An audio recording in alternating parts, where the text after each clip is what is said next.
బూడిద గుమ్మడికాయని కేవలం దిష్టి తీయడానికి మాత్రమే కాకుండా మన ఆహారంలో రెగ్యులర్గా తీసుకుంటే చాలా రకాల ఆరోగ్య ప్రయోజనాలు ఉన్నాయి. దీంతో చేసే రెసిపీస్ కూడా చాలా రుచిగా ఉంటాయి. నేనైతే ఈరోజు దీంతో రొట్టెని చేస్తున్నానండి. ఇది చాలా చాలా బాగుంది. చాలా సింపుల్గా చేసుకోవచ్చు.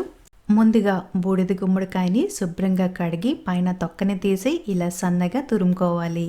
తర్వాత ఒక పెద్ద గిన్నెలో బియ్య పిండి, తురుముకున్న బూడిద గుమ్మడికాయ, క్యారెట్ తురుము, పచ్చిమిరపకాయలు, కరివేపాకు, కొత్తిమీర సన్నగా తరిగి వేసుకోవాలి. జీలకర్ర, రుచికి తగ్గ ఉప్పు, కొద్దిగా పసుపు వేసి వీటన్నిటిని బాగా కలుపుకోవాలి. బూడిద గుమ్మడికాయలో ఉన్న నీళ్లతోనే పిండి చాలా వరకు ఇలా కలిసిపోతుంది. తర్వాత కొద్దిగా నీళ్ళని వేసి చపాతీ పిండిని కలుపుకున్నట్టుగానే కలుపుకొని పైన కొద్దిగా నూనెని వేసి 5 నిమిషాలు పక్కన పెట్టేయండి. తర్వాత కాస్త నూనెని వేసి ఇలా రొట్టెలా ఒత్తుకోవాలి. వీటిని మీడియం హై ఫ్లేమ్ లో ఒకవైపు కాల్చి తర్వాత మీడియం ఫ్లేమ్ లో 2 వైపులా చక్కగా కాలేంత వరకు కాల్చి కొబ్బరి చట్నీతో సర్వ్ చేసుకోండి. చాలా చాలా బాగుంటుంది.